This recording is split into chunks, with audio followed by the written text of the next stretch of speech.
Coucou tout le monde, j'espère que vous allez bien. Aujourd'hui on se retrouve dans une nouvelle vidéo. Oui, je suis consciente, ça fait longtemps, mais avec les fêtes, etc., j'ai été un peu préoccupée ainsi qu'avec les partiels. Donc aujourd'hui je vous retrouve pour une nouvelle vidéo dans laquelle je vais vous présenter un peu ce que je fais quand je suis en vacances et que je n'ai aucune pression de cours, puisque là je suis en train de... Oula. Donc quand j'ai aucune pression de cours, parce que là je suis entre le premier semestre et le deuxième. C'est-à-dire que j'ai fini mon premier semestre, j'ai fini mes partiels, mais en même temps je me suis déjà inscrite, j'ai déjà tous mes cours pour le deuxième semestre, mais je reprends que la semaine prochaine et on est jeudi. Donc je me suis dit que j'allais vous prendre avec moi pour vous montrer un peu ce que je fais, et par la même occasion ça va me motiver à lire livres pour ce prochain semestre. Et donc nous avons La légende des siècles de Victor Hugo, édition GF, qui a coûté 14€. Franchement, c'est des fous. Enfin, 14€ pour un poche, qui fait 600 pages. Enfin... Et sinon, on a Les Bonnes de Jean Genet, que j'avais déjà acheté en seconde, et que j'ai lu en terminale, je crois. Oui, je l'avais pas lu en seconde, mais du coup, je me suis dit, il fallait que je le lise. Et donc, du coup, je vais le relire aujourd'hui, comme ça, on est sûr que j'ai bien le truc en tête.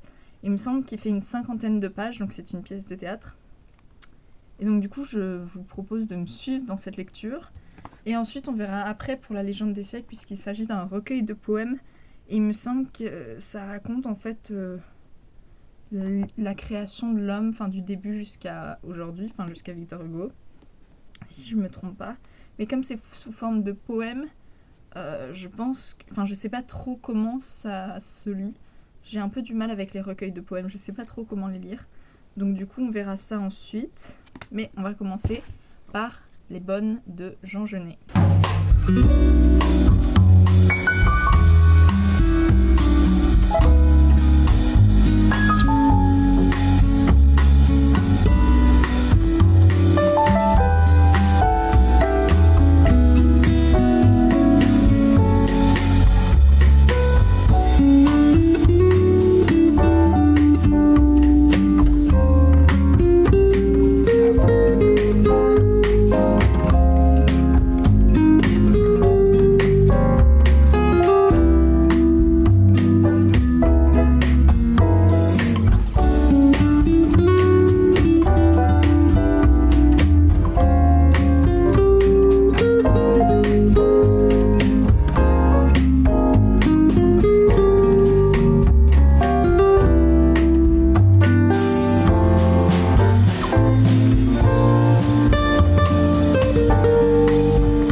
Bon, alors j'ai un peu avancé dans Les Bonnes de Jean Genet. J'ai mis quelques post-it, histoire d'avoir...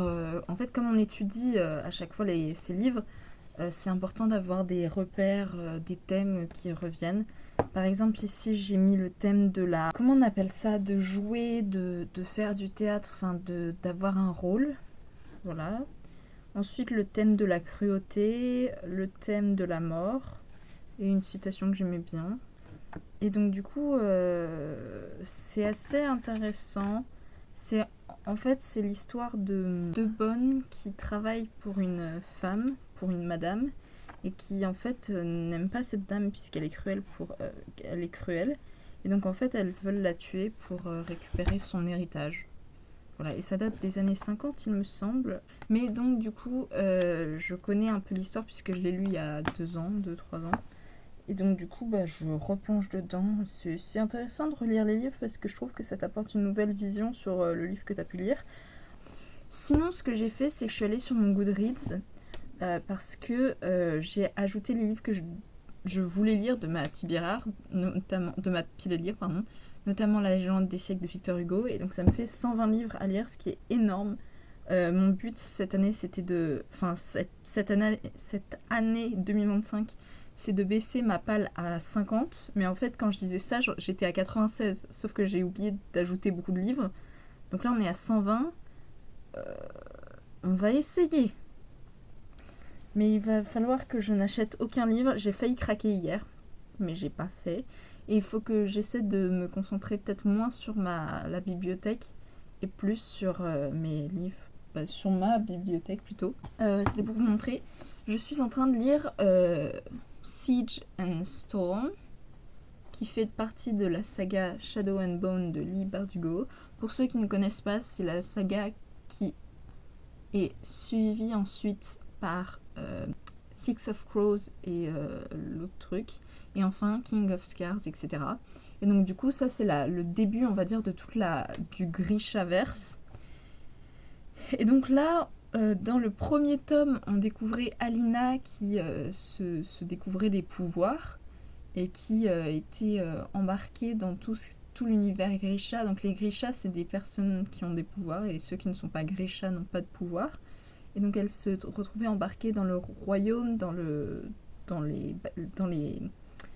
chambres, on va dire, royales. Et en fait, là, elle va essayer de combattre un ennemi, accompagnée de son copain. Et elle va se découvrir des pouvoirs, et il faut faire attention qu'elle ne devienne pas trop greedy, on va dire, de pouvoir, etc. Et pour l'instant, je suis à la page 103, mais je me suis endormie avant-hier. Du coup, je sais plus trop de quoi ça parle. Et j'ai un peu du mal à me concentrer. C'est pas que c'est pas bien, mais je sais pas ce qui se passe là pour l'instant. Voilà, donc il faut que je lise ça aussi. Et il fait 385 pages. Et donc du coup, j'ai pas mal de choses à lire. En plus, j'aimerais bien essayer de commencer avant la semaine prochaine La Passe Miroir, tome 2, parce qu'avec le book club, on doit lire le tome 1, mais j'ai déjà lu cette année, enfin l'année dernière. J'ai du mal avec les années. Donc du coup, je me suis dit, je vais commencer le tome 2, comme ça je serai dans l'univers. Je ne sais pas si je vais y arriver avec tous les livres que je veux lire. Et voilà. À toutes. Bon, j'ai fini les bonnes depuis un petit moment déjà. C'était assez court, hein, c'était 50 pages de pur bonheur. Hein, voilà. Non, mais du coup, j'ai fini la pièce. J'avais un peu des souvenirs de ce que j'avais pu lire en terminale. Et la fin, elle est assez étonnante, et j'ai hâte de voir ce qu'on va nous dire justement lors des cours de littérature, de voir ce qu'on va nous dire sur cette pièce et sur cette fin. Et donc je trouvais ça assez intéressant. Ce que j'aime bien, c'est qu'il y a du théâtre dans du théâtre. Donc on appelle ça c'est un peu le concept de Theatro Mundi. En gros, le théâtre du monde. C'est quelque chose comme quoi, en fait, le monde est une pièce de théâtre, le monde est un théâtre, et tous les humains, tous ces habitants sont en fait des acteurs. Et on retrouve ça notamment dans les pièces de Molière, où il fait apparaître des pièces de théâtre dans le théâtre. Et c'est assez intéressant. Et donc du coup, j'ai noté des trucs dans mon carnet. J'ai fait un petit résumé. Et ce qui est intéressant dans cette pièce, c'est déjà qu'il n'y a pas d'acte ou de scène. Enfin, il n'y a qu'une seule scène qu'on peut diviser en plusieurs parties, bien sûr. Mais il n'y a pas de vraie séparation. Et donc du coup, ce que j'ai pu noter de cette pièce, c'est qu'il y a, donc comme je disais, il n'y a pas d'acte, il n'y a pas de scène. Le théâtre du monde, et c'est assez intéressant parce que dans la première scène, il n'y a pas de personnage, et donc du coup, je pense que Jean Genet, il veut essayer de surprendre le lecteur en découvrant directement dans la scène d'exposition ce qui va se passer sans avoir d'explication préalable. Et ça, c'est assez chouette.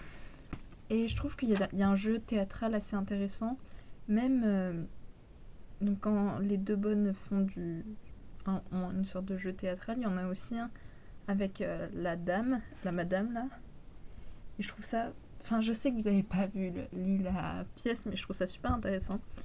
Et donc du coup, voilà. Et aussi, ce que je trouvais intéressant, c'est qu'en fait, donc dans les prémices de cette histoire, c'est deux bonnes qui veulent essayer de tuer leur maîtresse, madame, qui est appelée madame.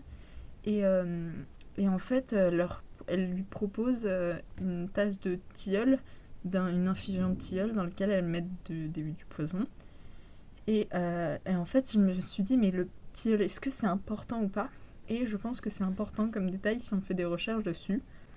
Parce qu'il y a plusieurs associations au tilleul. Déjà, il y a beaucoup de bienfaits qu'on retrouve dans le tilleul, des sommeils, sérénité, etc. Il est associé à la féminité, c'est un arbre d'amour féminin. Il y a aussi une association entre amour, fidélité et justice. Il a été déjà qualifié comme arbre médecin, d'amour, féminin, de lumière. C'est un arbre sacré qui était dédié à l'époque à Vénus pour l'amour et la fidélité. Donc c'est vraiment un arbre féminin des déesses. Et justement, tous ces bienfaits-là, ils sont en contradiction avec ce que les sœurs, les bonnes, là, lui attribuent. Donc l'empoisonnement. Et aussi, apparemment, on croyait que l'arbre aiderait à découvrir la vérité. Donc je pense que ça aussi, c'est peut-être un détail important à savoir. Du coup, j'ai fait mes petites recherches. Du coup, je suis contente. Et j'ai fini, du coup, les bonnes. Et je vais pouvoir passer à la légende des siècles. Mais je ne sais pas si je vais faire ça maintenant. Je n'ai pas la foi. Mais voilà. Coucou. Alors, nous sommes vendredi 24 janvier. Donc on est le lendemain et déjà je me suis fait un thé, donc ça fait du bien, c'est agréable. Et sinon par rapport à hier, j'ai pas avancé sur la légende des siècles. Enfin j'ai un peu commencé. J'ai lu la note de l'édition, enfin note sur la présente édition, donc c'est pas fou. On en apprend un peu plus sur la manière dont l'auteur peut écrire en lisant justement son manuscrit original. Et les éditions parfois n'essaient pas de reproduire ça et cherchent forcément à tout corriger, etc., à réécrire de manière plus moderne. Donc c'est intéressant de voir qu'ils ont conservé ça. J'ai trouvé ça le concept m'est apparu chez Ruby Granger. Donc c'est une youtubeuse anglaise que j'aime trop, elle est trop studieuse, elle me motive énormément. Et en fait, elle partageait que beaucoup d'auteurs, d'écrivains de tête, on va dire, garder à chaque fois sur eux un petit carnet, un commonplace book, dans lequel ils notent tout ce qu'ils peuvent entendre et ce qui peut leur paraître intéressant à conserver quelque part. Parce qu'en fait, dans la tête, si on conserve dans la tête, ça finit par partir au bout d'un moment. Et donc du coup, là, j'ai noté des parties sur la présente édition parce qu'il cite des lettres d'Hugo à Meurice, qui était un grand ami à lui. Et Meurice est également un romancier et écrivain du 19e siècle. Et donc du coup, il écrit sur la ponctuation. La ponctuation belge a la maladie des virgules. On a beau faire, ces vermicules se glissent partout et coupent les phrases et hachent les vers à faire horreur. Et donc ça, du coup, c'est dans la note de la présente édition, l'éditeur ou l'imprimeur, l'éditeur plutôt, l'édition, parle justement du fait qu'ils ont voulu conserver la ponctuation qu'avait ajoutée Hugo et qu'il n'était pas très fan de virgule à foison, quoi. Comme on peut le trouver dans la ponctuation belge, apparemment il y a beaucoup de virgules. Ou sinon, là c'est plutôt une question d'orthographe, de ponctuation ou de style d'écriture. J'ai un peu mon orthographe et ma ponctuation. Tout écrivain a la sienne, à commencer par Voltaire. L'intelligence de l'imprimeur est de respecter cette orthographe, qui fait partie du style de l'écrivain. Et ça, je trouve ça super intéressant parce que du coup, l'éditeur, l'imprimeur peut choisir de conserver ou pas cette orthographe. Et par exemple, à l'époque, donc on parlait plutôt d'imprimeurs et les éditeurs n'existaient pas encore, même si au 19e siècle, c'est l'apparition des éditeurs. Mais Hugo, en fait... à cette époque-là, tu remets ton manuscrit à l'imprimeur. Et par exemple, au 16e ou 17e siècle, si je ne me trompe pas, j'ai oublié son nom, mais c'est, je crois, un des premiers auteurs qui a écrit un ouvrage en français. En fait, il a remis son ouvrage, son manuscrit, mais en fait, c'est bourré de fautes. Et en fait, l'imprimeur va, avant d'imprimer tout ça, il va corriger toutes les fautes qu'il y a eu. Donc, je pense que c'est aussi cette question de, en tant qu'imprimeur, tu dois corriger les fautes de l'écrivain. Mais ici, Victor Hugo, en tant qu'écrivain, préfère que l'imprimeur conserve ce que l'écrivain a vraiment écrit.